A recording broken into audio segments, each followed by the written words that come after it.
everybody, especially if you're listening to this on Christmas morning. Ding-a-dong, ding-dong, ding-dingy-ding-dong, dingy-dong, dingy-dong, dingy-dingy-dong, ding-dong, Merry Christmas, dingy-dong.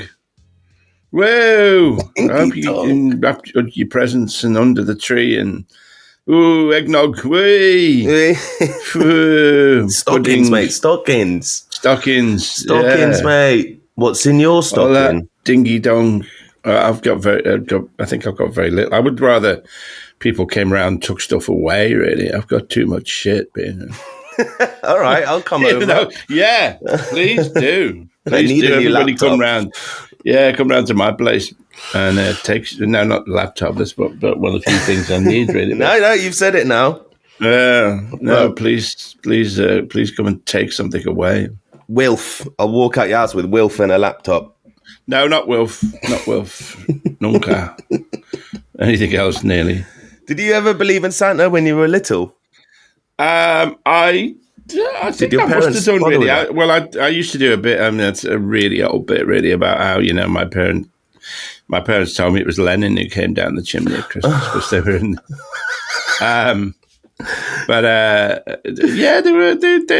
They went all in on the Christmas bullshit for some reason. And it was I tweeted out earlier. I'm recording a Christmas episode with Alexei, who's got any questions, and one person asked me. I can't look up the names of every single person. One person asked me, "What does a communist Christmas look like?" Yeah.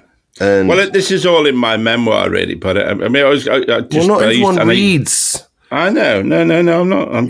I just have a fear of saying the same thing twice. Often in conversation, if you notice, I say I may have told you this before. Yeah, I do notice that. Yeah. Because I have a fear of repeating myself. I like to think that everything is new, original material written freshly for the occasion, which of course it isn't really. But so first of all, I say, because my mother was a Lithuanian Jewish communist, that Christmas was amazingly important in our house. It was hysterical every year. Really. But when I was young, and I said they used to take me to there used to be a Christmas grotto at Lewis's department store in Liverpool. Oh. I think they took me to see Santa because they thought Santa was a lot like Stalin. Yeah. The same red uniform, Sam Brown belt, all that, Headquarters located in the snowy wastes and based on a system of slave labor. Santa or Stalin. And their names are kind of almost the same, aren't they, really? Yeah. Lenin or Stalin? No, Stalin. Stalin and Santa. Stalin Claus. Joseph Vladimir Santa. Joseph, what was he called? Dugashvili, wasn't he? Joseph Dugashvili Santa. So would you take you to the grotto and be like, "This is go to Stalin"? Yeah. Well, also there was a thing called the Morning Star Bazaar. The communist paper. They would have a Christmas bazaar every year in which you could buy Christmas gifts made by the Viet Cong. What? Liberation movements around the world. Of course, in later years, my mother, because she became very devoted to the cause of Irish liberation, her Christmas card would often be of Bobby. Bobby Sands was. The dirty protest. Yeah. The rubber bandits sing about him. That's right. Yeah, in the Ra. Yeah, up the Ra. But Bobby Sands, was a hunger striker who starved himself to death, but also smeared his cell with his own excrement. Molly would often send a Christmas card which featured Bobby Sands' cell. So Merry Christmas. Written in shit on the wall. No. I thought he'd written Merry Christmas with his poo, that was on the card. No. Oh, right. But she would have sent these IRA Christmas cards in later years. Oh, my God. Greetings from Long Kesh. Okay. Well, that was Kintsugi on Twitter who asked that question. That's hilarious. And this is the time of year when people call you Santa, who call you out for looking like Santa. Yes, they do. I do. I'm looking more and more, particularly like the Raymond Williams Centre, the Snowman Centre. I'm looking more and more. Yeah. Raymond Briggs. Your beard's looking very healthy at the moment. Yeah, long. I'm looking more. Well, it's probably because I can't get to the barbers because I've ate me leg. I'm a finalist in the Beard of the Year competition again, which I'm always. Is that right? It's a big thing for me. Yeah. That's right. Yeah, Keith actually tweeted that. Can we shave Michael Rosen for Beard of the Year? I don't understand the question, but oh no, because he's one of your competition, is he? Yeah. In Beard of the Year. What is Beard of the Year? Who the fuck? Is it as obvious as it sounds? But like, who started that? I have no idea. Somebody did. The second semi-final is Michael Rosen against Hamza Yassin. He's the guy that won Strictly. Oh, the Strictly dude. I thought that was like a Hamas guy or something. that name. No, that'd be better. So the first semi-final was between you and Benjamin Zephaniah. Yeah. Okay. You and Benjamin both went through. Okay. You and Benjamin both went through in the first semi-final. That's confusing. Oh, cool. How's that work? I don't understand. Oh, people are just voting on Twitter. It's like a Twitter poll thing. Oh, right. Oh, Benjamin. And he's a Marxist. The guy who does Beard of the Year is a Marxist called Keith really? Fleck. So it's in memory of Karl Marx. That makes sense, doesn't it? It does now. You've showed it. I want to find the poll with you in it and see who you beat. Benjamin. Who is that? I'd like to be Benjamin Zephaniah, children's poet laureate, I think. Also a fantastic poet and a martial arts. Actually lived in China for years because he was so into his martial arts. Oh. We did Wing Chun at the same time, but I think Benjamin. I haven't seen Benjamin for years, but he was quite friendly for a while. He was a Wing Chun, and then I think he has moved, as I have, to Tai Chi as he's got older. But he will do it with much more aptitude and vigor than I do. But he also used to be a big fan of... You win Chun, you lose some.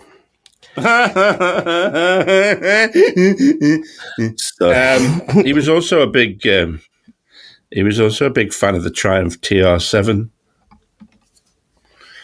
If that means I've got the poll. Anybody. It doesn't. I've got the poll. Yeah. So you and Benjamin Zephaniah beat in Beard of the Year 2022. You beat out Gareth Southgate and Graham Norton. You knocked those chumps out, and you came top of that poll. So I am Beard of the Year. No. This is what's in the first semi-final was between Graham Norton. Right. Graham Norton, who only got 9% of the vote. Alexei Sale got 39%. Yeah. Gareth Southgate got 16%, and Benjamin Zephaniah got 36%. So you actually came top of that poll. All right. And so I guess you're going through to the final. You're going to be in the final. Very exciting. Right. Oh, well, that's very exciting. So everyone out there, please follow Keith Flett on Twitter, if you're still on Twitter despite the Musk takeover, and look out for his tweet of the Beard of the Year final when you'll be going up against Benjamin Zephaniah again, and then you'll go up against Michael Rosen or Hamza or Roy Keane or Moeen Ali. Those are going to be some of your competition anyway. That's Beard of the Year. Well, there's some fine. I mean, Roy Keane seems to be able to grow a beard in like a day, doesn't he? It's really kind of biblical. Comes out of his fury and anger. He just angrily grows a beard. He was trying to fit in with all the Arabs in Qatar. Yeah, I suppose so. It was something. It didn't look Arabic, his beard. It just looks, I don't know. Well, hairy though. We love a good hairy man in the Middle East.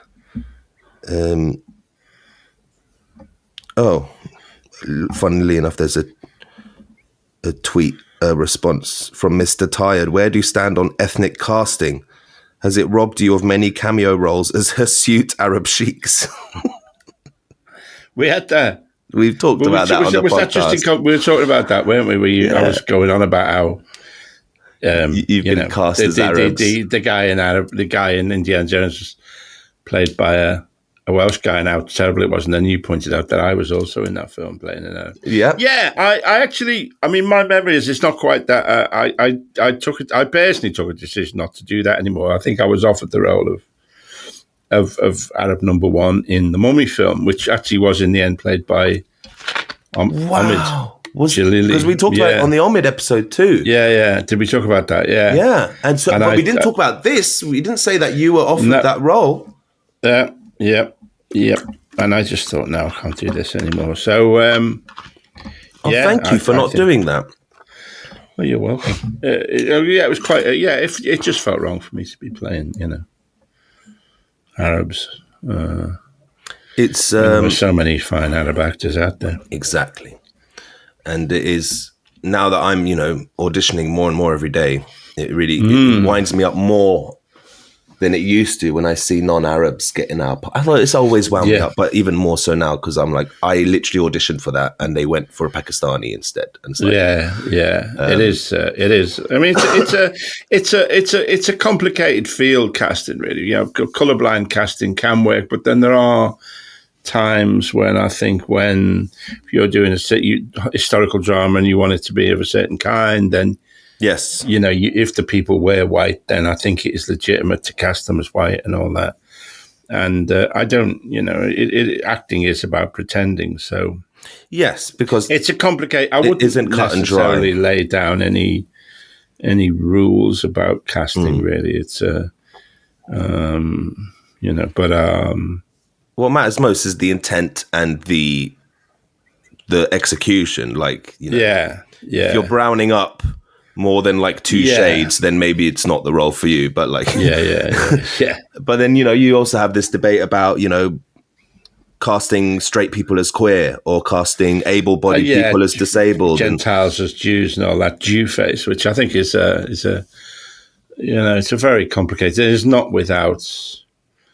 There is an ideological agenda behind a lot of that, really, which I'm uncomfortable with. So, it's a very complicated area.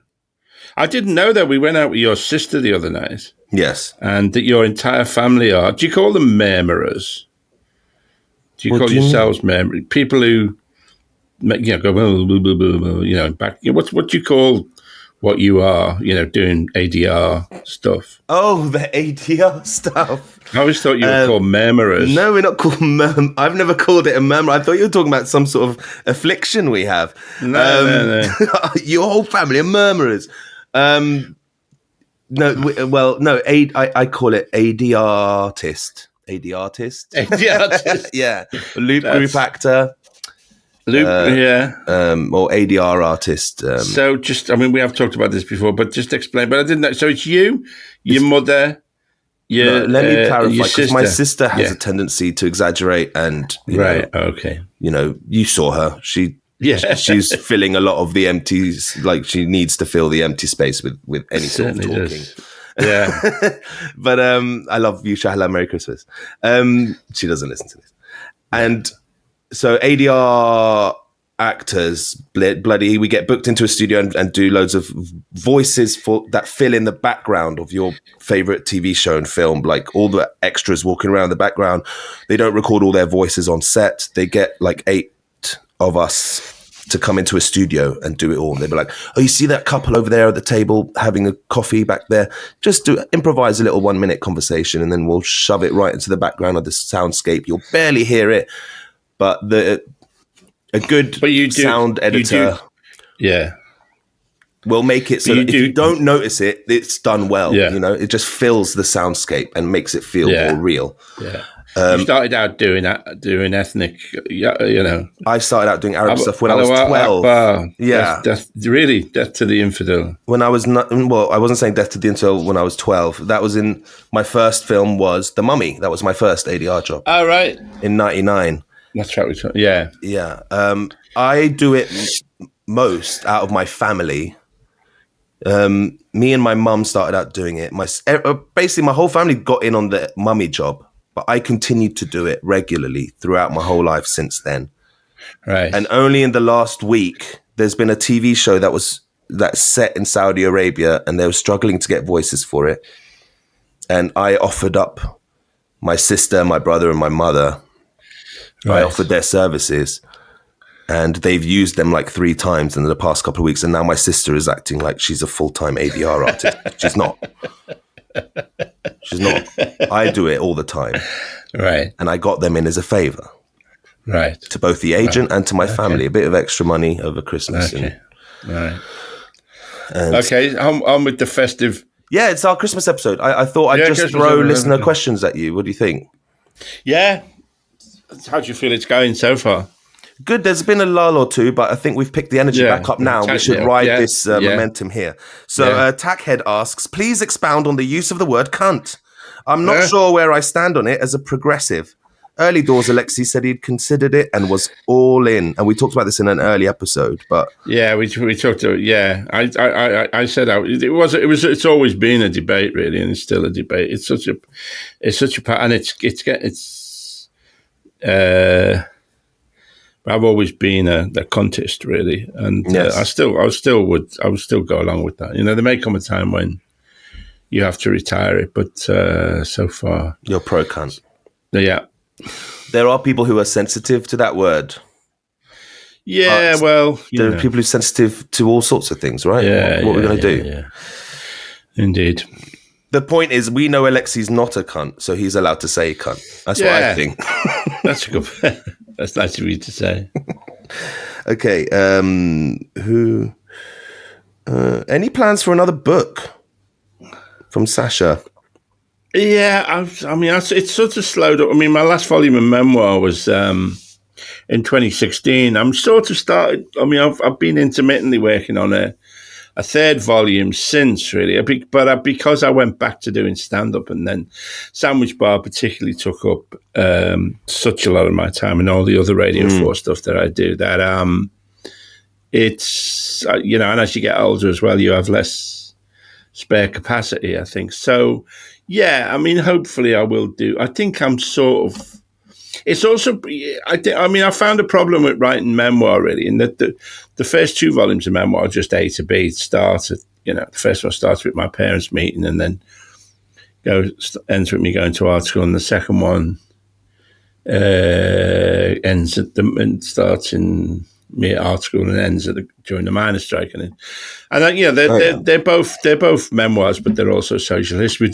I found the problem with doing an A to B narrative with, once I got into show businesses, it just becomes a kind of litany of, I did this, and then I went to the BBC and I did my own series, and it was, and it was like, it's kind of started a podcast with this little Arab boy who I found on the streets. Many years later, who was to know? But it doesn't. A straight linear narrative doesn't work, really. I think once you become successful, you've reached a point in your age and your career where you could easily get away with doing a book that is just basically a compilation of like the scripts from Sandwich Bar put together into a book with some illustrations, something to jazz it up a bit, some photographs. And then that's a couple £1 million in the bank. You could easily do something like that. Yeah, yes, there's all kinds of things I could get away with, but I sort of, it's an interesting. We did do a Sandwich Bar book. I mean, my editor at the time at Bloomsbury was very keen to do one, so she did do season 1 of the scripts, I think, and really it was all right, but it sold okay, but it was like, I think, particularly as you get older, I think you sort of, the impetus to do things you can get away with, lessons, really. And, you start thinking about legacy. And I think that, I would very, more and more now, I only do things that I think are worthwhile. Absolutely worthwhile, yeah. And I also at the very forefront of, of my abilities as well, and the forefront of art, that they're as good a piece of art as they can be, really. So no chance for an Alexei Sale podcast book. So I could make a bit of money out of it too. We could we could put transcripts of our interviews with Stuart, with Ahmed. Yeah. No, none of that's going to happen. Oh man. Well, that question was from Matt in Kentucky. He's been listening since the very beginning, actually. And he always reaches out to us. So much love to you, Matt. Merry Christmas. Merry Christmas. Happy holidays. Vatican's, another long-time subscriber, he asked, what's your opinion of the classic Colt Commander 1911? What's that? Well, it's interesting. A tank or a car? It's a pistol. It's a gun. It was the... of course, Colt, yes. Didn't mean to cut you off. What's your opinion on that pistol? Well, because there's lessons to be learnt in... the Colt 1911 .45 caliber pistol was... I think it was... invented, as it were, by John Browning, probably the greatest, if you can call a weapons designer great, which is moot. In many ways, designed more weapons of death than anybody else. It was a .45 caliber semi-automatic pistol that loaded a very powerful round, because I think at the time the American armed forces were slaughtering people in the Philippines. I think they had already occupied it, so I guess it must have been a revolution. But there's a very powerful. I think it must have been earlier. There's a very powerful essay written by Mark Twain about the slaughter of innocent civilians in the Philippines by American troops. This kind of lie that America never invaded anywhere. But they were found that their sidearm, which I guess would be a revolver, wasn't really powerful enough. So Browning devised this semi-automatic pistol, the Colt 1911, which loaded a .45 caliber ACP, APC round, which had a tremendous stopping power, which would, you could kind of kill somebody with a single round kind of thing. But it's a weapon of death, really. But it's also a kind of it's a very beautiful object, if you like, firearms, and it was the standard U.S. military sidearm until replaced by the Beretta Model 92 in the 70s. If disadvantage could go complete, it only loads, I think, 7 or 8. Like a Glock, for instance, because it's a smaller 9mm round, loads. You can get 17 rounds into a standard Glock. You can only get 7, I think, into a 1911. So you obviously got less. You got less rounds, but greater stopping power. Can we talk about this? We've got this film that we went to Bisley. Yeah, man, I guess so. Because, we really appreciate everyone who signs up to the Patreon supporting the podcast. It's patreon.com/AlexeiSale podcast. Patreon.com/AlexeiSale podcast. And in the new year, we're going to post a new video on there. Yeah. I think it's really, this podcast is unique in that it's either about shenanigans in the Labour Party, Kung Fu, comedians, and literature, the arts, or politics, or firearms. I don't think there's any other. I don't think there's any other podcast that really. I don't know whether Joe Rogan. Well, he wouldn't do the sort of Labour Party shenanigans, for instance. He might do the firearms, but it's a unique. And this is this film that we've made is very much part of our firearms. I don't know if there are many other people apart from me who are interested in all those topics. Shenanigans in the Labour Party, the arts, and even if you're not into firearms, though, I think you'll enjoy this video. My brother from Tarboosh Records, he did a really good job editing the video and made it really fun, light with music, and you just get to see Alexei shooting some guns. So why were we shooting guns? What happened? It's this guy called Ian who's a fan of the fire. I don't know. Is he left wing as well? I don't know. I'm not sure whether to be confirmed. I'm not sure. Yeah, I know he was in the armed forces in some capacity or other. So he's a fan of the. Is a cadet, was he? He was a fan of the firearms aspect of it, so he invited us down to Bisley, the National Rifle Range, where I fired, and Talal and Ahmed also had a go at it was a sort of AR-15 copy in 22 long rifle, a Ruger semi-automatic in 22 long rifle, which is a tiny little round. And then we fired a black powder a copy of a Colt Navy 44 caliber really cool musket. Well, not exactly a musket, but yeah, revolver in 44 long rifle in 44 black powder. And then I also fired a lever arch, the classic Winchester, in 357 Magnum. I mean, 357 Magnum is a fucking powerful pistol round. Yeah. Packs a hell of a punch, really. I mean, I guess that would be comparable to a 45. It's smaller dimensions, but packs a hell of a wallop, really. I've still got my targets. Yeah, they're hanging over me in my office.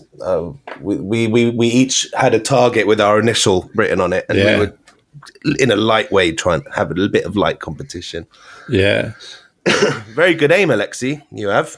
It was all right. It was nothing special. A couple of the guns, there was no point even trying to be that precise, was it? It's like if you can hit the particularly board. The 44, the Colt 44 Navy black powder was not, And then it makes so you watch all those old westerns and like they're fucking missing all the time. They shoot 100 times, and then I'd always make fun of them for being bad shots, but now it makes sense. Like those. No, particularly a revolver, I think is accurate only to about 2 meters, really. Mm-hmm.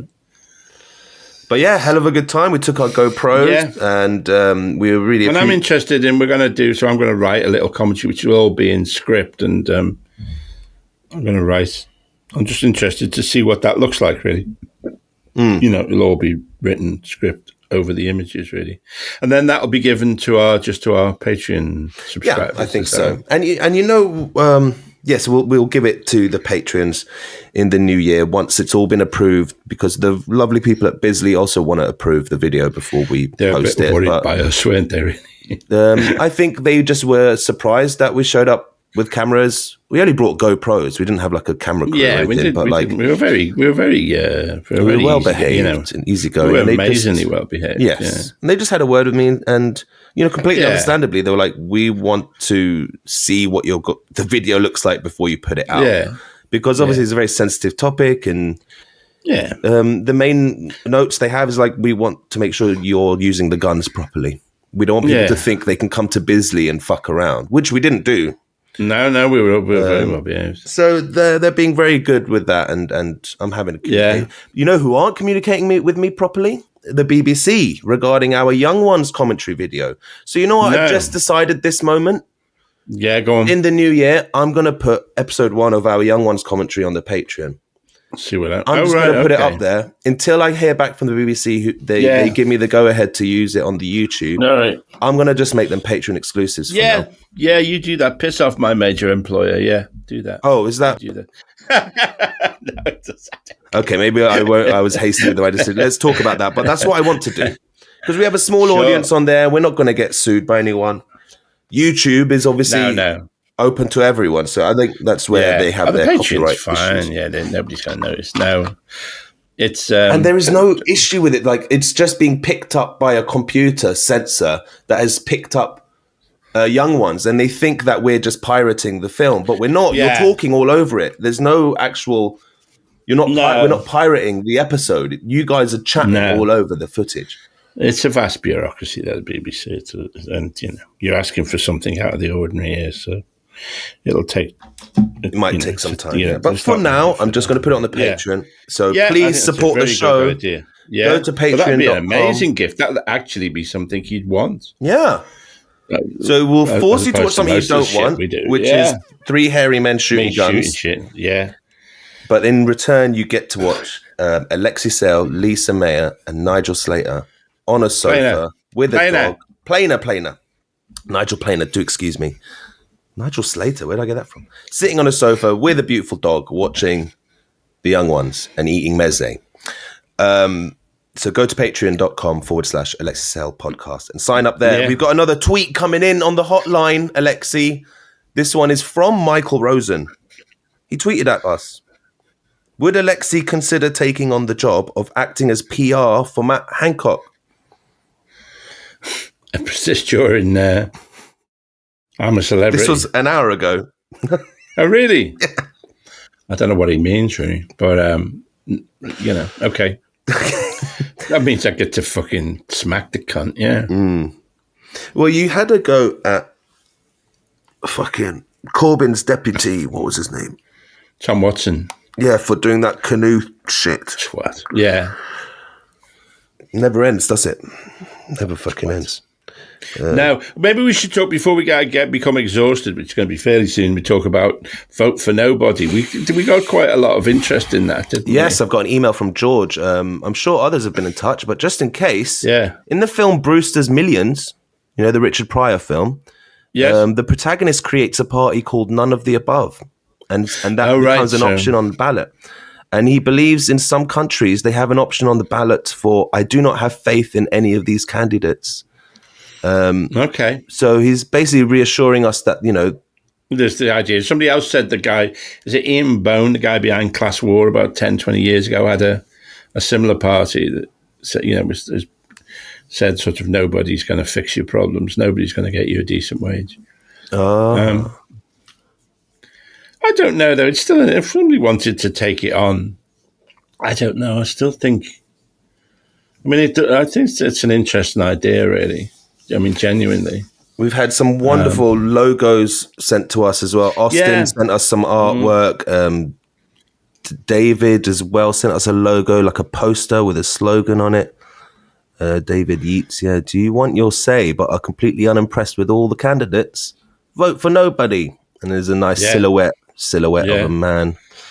Yeah. If anybody out there anyway who really wants to take, to take this further, I'd be, I think it'd be an interesting idea, really. I agree. I think it's a really fun idea. I have no idea who I'm going to vote for this next election. I don't want to support Labour. Well, this quote before about Jerry Garcia, that Jerry Garcia said the voting for the lesser of two evils is still voting for evil. Still voting for evil, yes, indeed. Which is your Keir Starmer. It's a real shame. And the fucking Labour Party aren't even properly supporting the strikers at the moment as well. No. It's such an easy position to take. Like, stand by their side and demand better pay for them, and then you'll obviously get more popular. It's like, what? Yeah. That's not what they care about, though. So. Let's not do Labour Party shenanigans. Merry Christmas, even to the Labour Party. Yeah, ding dong ding. Ding dong ding dong ding dingy dong ding dong dingy dong ding dong ding reindeer dingy dong.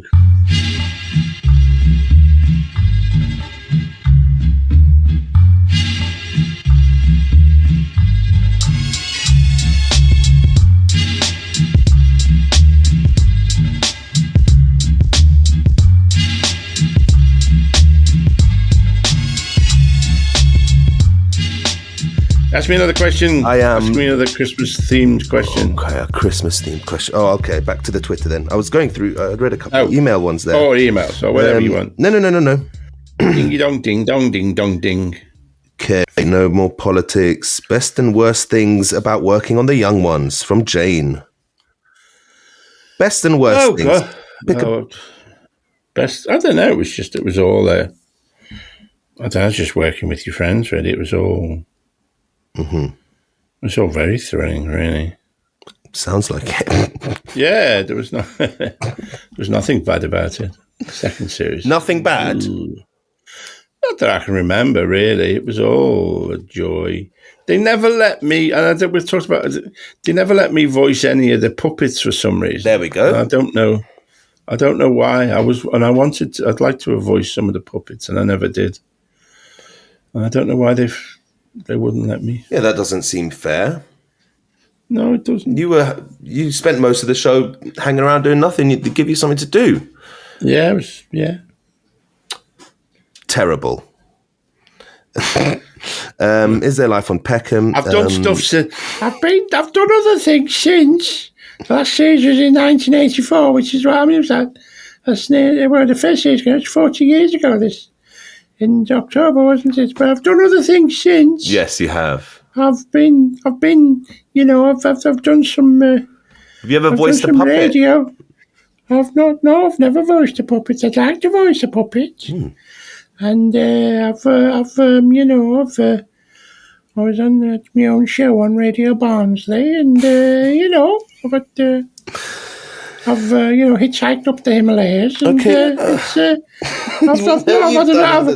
I've had a full life.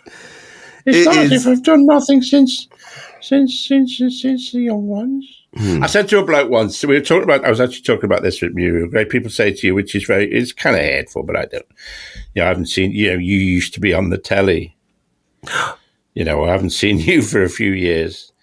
And a newspaper vendor said, and this it was sort of true. He said to me, this was years ago, he said, I've seen you on the telly, And I said, yeah, I've mostly been, working in the States on various projects, US based in Los Angeles. And he said, yeah, they all say that. Oh, you'll be famous again soon. Do you think there's still time for me to be famous? You think I could still climb the very pinnacle of the top and be like, oh, they're so good, aren't they? These days you have to be so good, like, Jimmy Carr. I mean, do I have the Luminati, David Baddiel? Do I have the, they're so great, aren't they? Yeah, Peter Kay. People. Sandy Toskvig. What's that other one? Forgot your name now. They're all great. Do you think I can have my own banal travel programme on Catherine Ryan? BBC 5 Catherine Ryan. Oh God, she's you see, do I have the ability to match those people? I don't know. We're still in talks, aren't we, to do the tank-based travel show? Which place would I blow up? Which city would Alexei like to blow up next? Today, Alexei was at Budapest. There was a bloke, Tiger. The bloke in the street the other day was pleading with me to redo the bike rides, and I'd really rather let that slip. We should revive that in the new year. Shall we make that our resolution? Yeah, we'll make that our New Year's resolution. I always say when people they used to do those questionnaires, they used to, for the Evening Standard, one of the things would be what would be your New Year's resolution? And I would always say United Nations Resolution 242, a homeland for the Palestinian people. You said that last year on the Christmas episode. I did that. I sort of want to do a bit about. I talked about. You see, this is my terrible fear. You see, it's just happened. Yep. It's my fear of saying the same thing twice. See, it's literally just happened. Yeah. The thing that I fear most has literally just and it wasn't that bad, was it? No, it was awful. I felt there was. So I used to do this, like when you go do like a radio station. Yes, of course I know that. And I may have told this story before as well, but I'll tell it again. They ask you to do like a little fucking, hi, I'm Alexei. I listen to, WKL 242, yes. And so I used to do this thing, which was like, hi, I'm Alexei Sale. When I'm in Perth, I listen to WK 242 because that's the kind of guy I am. Bleeding idiot. So it's just, it's fine. And so I did a tour of Australia and, then I was back in Australia, doing this. Guys loved me. I was doing this show for them on my second tour of Australia. Wow. And, they were really massive, massive fans. And then he said, will you do a station ident? And I said, sure. So I said, whenever I'm in, Adelaide, I always listen to John and Dave on WKZ 347 because that's the guy I am, a bleeding idiot. And I've never seen their faces for that kind of disillusion come over somebody so rapidly. And they said one of them said, oh, you said that, the last time you were here, no. you were on the show, you did exactly the same thing. And they realized and you could see that they'd admired me, as somebody who was original and fresh, and they realised in me doing that station ident that I was just another hack who said the same fucking thing over and over again. Who didn't think they were special, who was just going through the motions. And there's a profound, I've never, you're not usually around in the precise moment when somebody goes off you. You know what I mean? It's usually a gradual process. But in this case, those 2 or 3 guys, young guys, saw that their idol was just an empty hack. And so that's where my fear of saying the same thing twice comes from. Oh, shit. We got a theme here. Yeah. I know it was awful. And so it was awful. And you couldn't get that moment back. I'd said it. I'd just brainlessly done the same thing. And there was the look of hate and disillusion. They don't know how hard it is being a world-class comedian and coming up with material, and like you had a prepared bit that you do for radio, and that is your radio bit, and you're doing it for free for them. Yeah. They're ungrateful bastards, if you ask me. No, I think they were right. And you mentioned Perth, and I have an email from Perth, funnily enough. Okay. And also, funnily enough, I think you answered his question in that rambling you did that mentioned Perth, which is... Oh, right, okay. However, I'll read it because he tells a nice little anecdote. Hi, Alexei. This is from Steve in Perth, Australia. Love your show and listen to it when I'm taking long walks. I remember reading once when David Bowie was shooting the video scene for Ashes to Ashes, Bowie's walking along a beach with music playing, and then this old guy with a dog walks in front of the camera. Bowie sat down while they set up the shot all over again, and the angry, furious producer shouted at the old man and said, "Do you know who this is?" And the old man looked Bowie up and down and said, "Of course I do. It's some cunt in a clown suit." And then Bowie said that was a huge moment for him to realize, yes, I am indeed just some cunt in a clown suit. Anyway, my question is this. Yeah. Have you had any sobering moments like this? And you kind of just said one, yeah. Can you think of any more? Another one there was some. I can't remember. There was something else like that. Well, the bit that they all say that was a bit like that as well.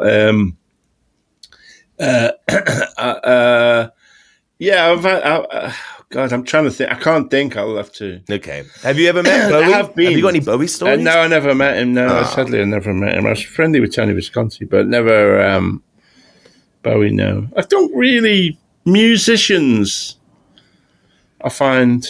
You're a sting man, through and through. Yeah, me and Gordon, that's it, really. He'll always only be the only one for me, really. Yeah. Piers asks, will the full Corbyn the musical ever be a thing? I don't know. It is great. I mean, it was fantastic. It was fantastic, wasn't it? I am thinking, and it may be that I will do a Sandwich Bar live tour next year, and it depends on. I mean, obviously, the BBC owns the IP, really, so I have to come to a deal with them about whether they'll let me use the title and. How much they'll want for that. I mean, obviously, I could just go out on tour and call it Alexei Sales, illusory Bocadillo bar or something. But I like the sound. I like the title, really, the logo. Yeah. So if we can come to a deal, I think it'd be an interesting thing to tell. And I would do, because I haven't got. To be honest with everybody, I haven't, because I burned my entire 2020 stand-up, 2019, 2020 stand-up act on Sandwich Bar. There's nothing left, really. The way that I used to evolve a new act, this is for fans of the comedy process, the way I would evolve a new act was that I would, rather than like what Stuart does, which is write a whole new act and work it out, and then, so that everything is, what I did was have a sort of act which mutated, really. So when I thought of a new bit, I'd put the new bit in, and at the same time I'd retire an old bit. And so it would gradually, for instance, the 27th, I had like an act in 2017 that I took to to Edinburgh, and then when I that, and then I started the 2020 act. Started out with lots of the 2017 showing, and then I retired nearly all of the 2017 show, and it became the 2020 show. If this makes sense to people, I can't do that now because I have no. You can't go out and do stand up and do old material.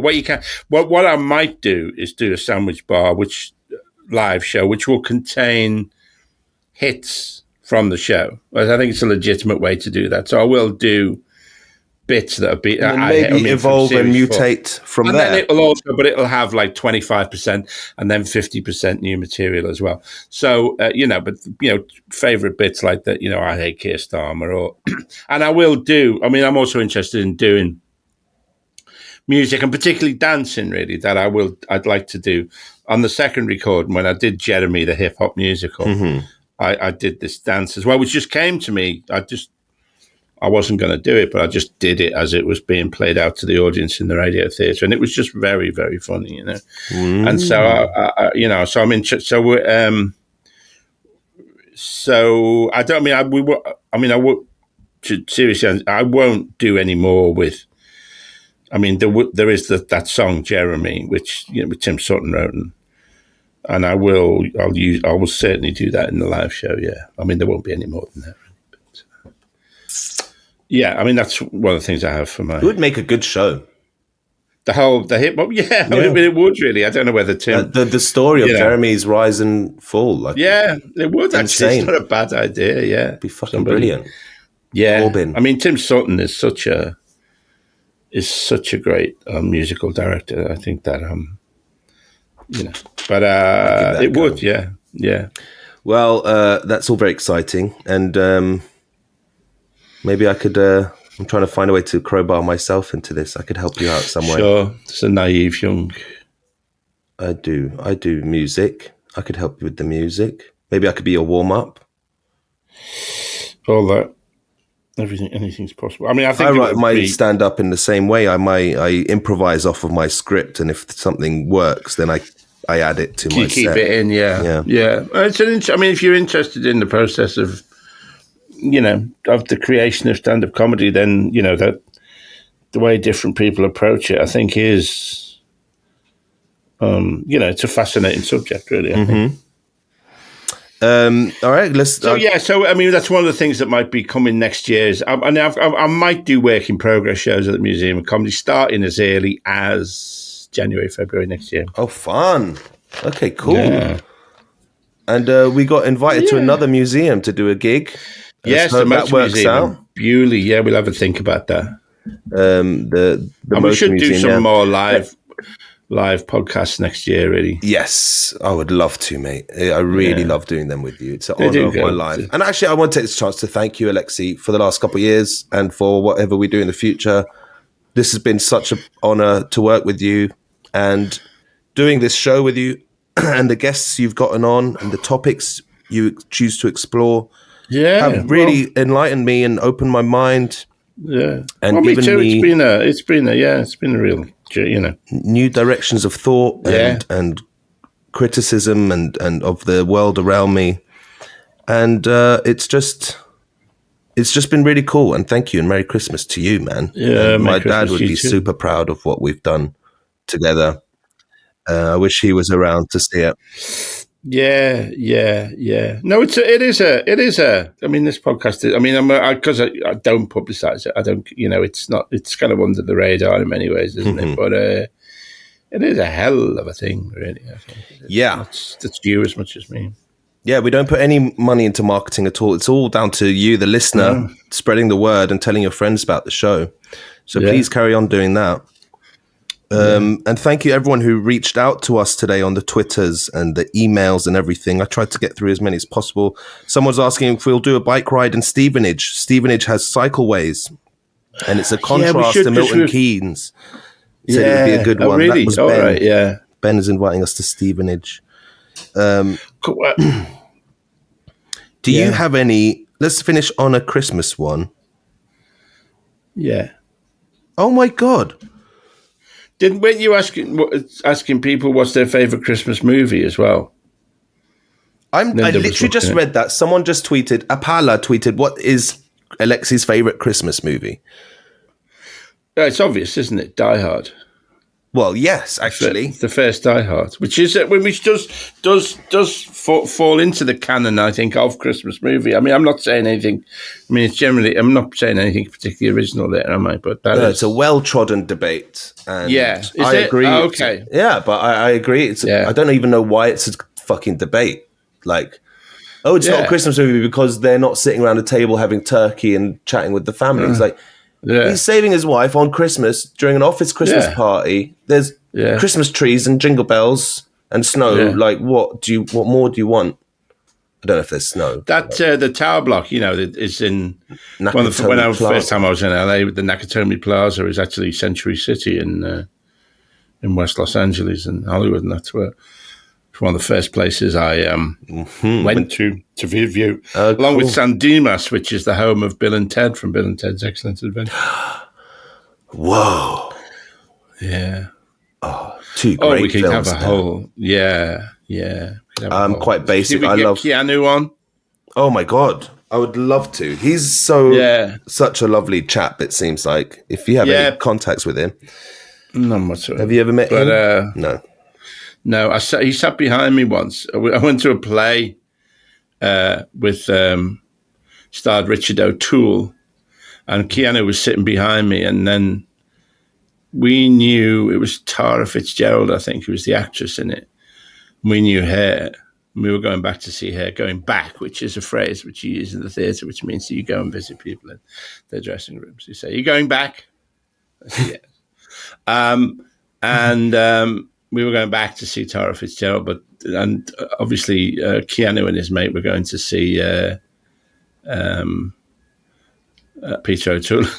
And Keanu said to his mate, "Dude, we're going to go and see Lawrence of Arabia."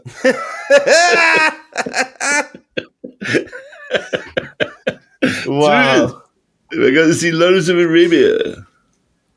Dude. Yeah. My granddad knew Lawrence of Arabia. He was in He was in the little crew in the desert in the Algiers and stuff with him. But that he didn't play an Arab. He was an Englishman. He was Lawrence. But I'm trying to think if there was any ethnic miscasting in that film. Oh yeah, well, no, pretty decent. Probably not actually, because Omar Sharif is Egyptian, isn't he? Yes, he was the lead Arab.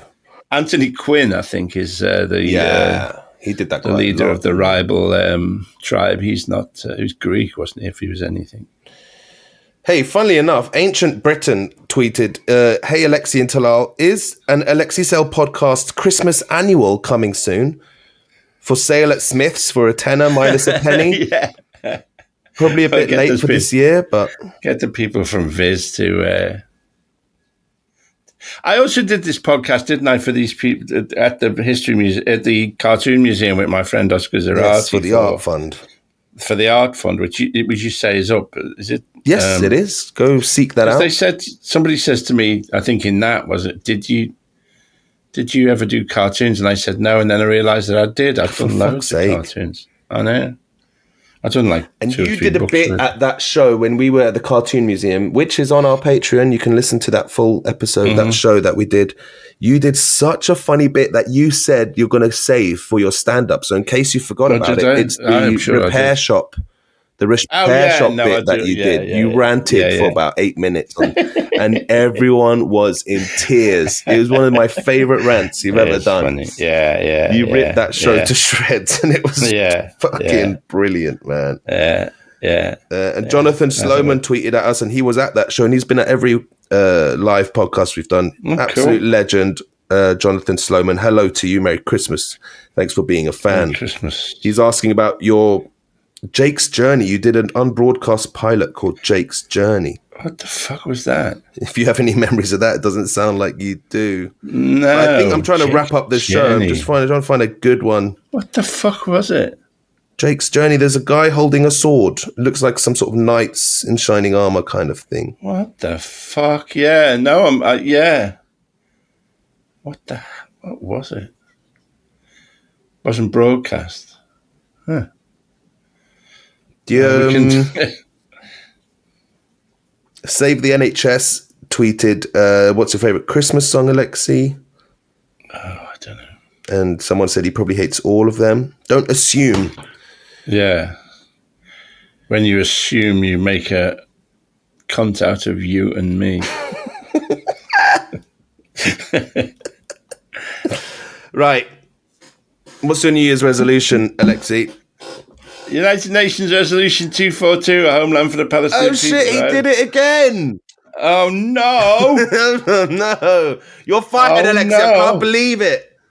It's getting worse. It's getting worse. All right. Any last messages? I think we've done enough. Yeah, I think we've pretty much covered it. I thought that theme about betrayal was, interesting, though. Your hero's letting you down, specifically me. I don't think it's fair for people to think you've let them down, and I'm sure you were just tired and forgetful in Australia that fateful day when you said the same gag again. Fuck them at WKZ Adelaide. Yeah, where are they now? Too much. Yeah, where are they now? Yeah. Have they got a podcast? Probably not. Well, I did that. Last time it was not the last time I was in Australia. Last time I toured Australia, I think I ended up on there for God knows what reason. Ended up on their Question Time program, which is called. Alexei, you've told this story. I've told this story before. Tasmanian Minds. Yeah, and you see, I'm doing it again. I know I've told the story before. But the other guest was Anthony Albanese, who's now the Prime Minister. So, maybe we'll edit that bit out. What are you trying to say? You've got contacts out there now. Yeah. So watch out, WKZ. We can have you cut off the air like. Yeah. It's a really nice studio you've got here, WKZ. Would be an awful shame if something happened to it this Christmas. All right, listeners, we love you. Thank you very much. Yeah, for thank everything. You very much for another year. Another year in podcasting. I think I hope you enjoy this on your long walks. Yeah.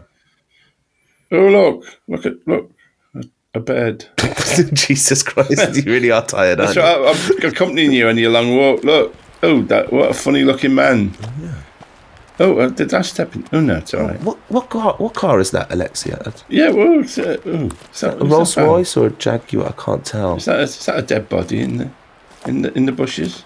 I won't look. I'll just like walk one. on. Yeah. Have you ever eaten there? It smells good, that place. I love these long walks. And so on and so forth. Yeah. My mind is spinning. Oh, there's a cloud that looks like Stalin. George Bush. Stalin. Yeah. Anthony Albanese. John and Peter from WKZ Adelaide. The pianist Keith Jarrett. Ahmed Jalili. And so on and so forth. Merry Christmas, everyone. Have a good New Year. We'll see you in the New Year with some live shows and more Patreon stuff and more Alexei goodness. Bye.